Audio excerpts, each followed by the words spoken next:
प्यारे दोस्तों, आज की कहानी सुधा नाम की एक लड़की की है। सुधा एक बहुत ही आलसी लड़की थी। घर के काम करना तो दूर, वो एक गिलास पानी के लिए भी अपनी माँ पर निर्भर थी। अरे अब उठ भी जा नालायक, 10 बजे तक सोती रहती है। अरे कुछ तो घरेलू लड़कियों वाले लक्षण दिखा। सोने दो ना माँ, क्यों परेशान कर रही हो? अरे भाग्यवान, क्यों मेरी बिटिया को तंग कर रही हो? सोने भी दो इसे। लो, बाप बेटी दोनों एक जैसे हैं।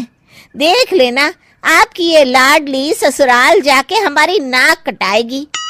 मैं कहती हूँ अब भी वक्त है, अपनी ये आदतें सुधार ले, वरना ससुराल में तेरी सास कान खींच कर तुझे सीधा करेगी। वही तुझे सबक सिखाएगी।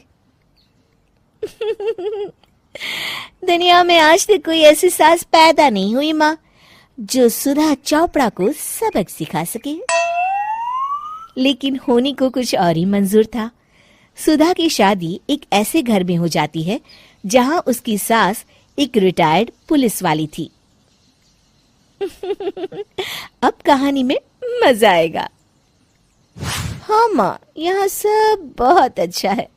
मेरे ससुराल के लोग भी ना बहुत मिलनसार हैं। ठीक है माँ, मुझे नींद आ रही है, फोन रखती हूँ माँ। ठीक सुबह 5 बजे। अरे जल्दी उठो भाग्यवान, वरना कयामत आ जाएगी। हैं? अरे क्या हुआ? कौन सी कयामत आ जाएगी? अरे मेरी माँ आ जाएगी। तुम नहीं जानती, इस घर में सिर्फ मेरी माँ का हुक्म चलता है। सबको सुबह 5 बजे बिस्तर छोड़कर हॉल में पहुंचना ही पड़ता है। अरे अब इंसान क्या अपनी नींद भी पूरी नहीं करेगा? यहाँ मजाक चल रहा है क्या? तभी वहां सुधा की सास आ जाती है। अटेंशन! मजाक तो तू समझ रही है बाबू, ये मेरा घर है और यहाँ हर किसी को डिसिप्लिन में रहना होगा। अटेंशन! अरे माँ जी, लेकिन इतनी सुबह कौन उठता है? कौन होता है मतलब? हम सभी उठते हैं, रोज उठते हैं, और अब से तुझे भी उठना पड़ेगा। आखिर मैं पुलिस वाली जो ठहरी। अटेंशन! अरे माँ जी, लेकिन अब तो आप रिटायर हो गई हो ना। तो क्या हुआ? शेर कितना भी बूढ़ा हो जाए, शिकार करना नहीं छोड़ता। उसी तरह हम पुलिस वाले रिटायर होने के बाद भी अपने अनुशासन में ही जीवन जीते हैं। चलो अब बेकार की बहस बंद करो और उठकर हॉल में चलो। अभी आधा घंटा तुम सबकी परेड चलेगी। अटेंशन! अरे मैं कोई परेड नहीं करने वाली। सुधा की सास अपनी बहू का ये बर्ताव देख झल्ला उठती है। गौर से देख, तू कहां और किसके सामने खड़ी है? यहां बात सिर्फ एक बार समझाई जाती है, बस। अटेंशन! इतना कहकर सुधा की सास चली जाती है। अपनी सास का ये रूप देखकर सुधा घबरा जाती है और जल्दी से उठकर बाहर चली जाती है। उस दिन से सुधा की जिंदगी बदल जाती है। हाय, थक गई मैं तो। ये घर है या जेल? कितना काम करना पड़ता है। लाइए दीदी, 2 रोटियां और दीजिए, मुझे बड़ी भूख लगी है। ठहर जा बहू, ये तू क्या कर रही है? मैंने सबके खाने का हिसाब तय कर रखा है। तुम 4 रोटी से ज्यादा नहीं खा सकती और ये मिर्च मसाला भी नहीं चलेगा। मेरी बहुएं एकदम फिट होनी चाहिए। अटेंशन!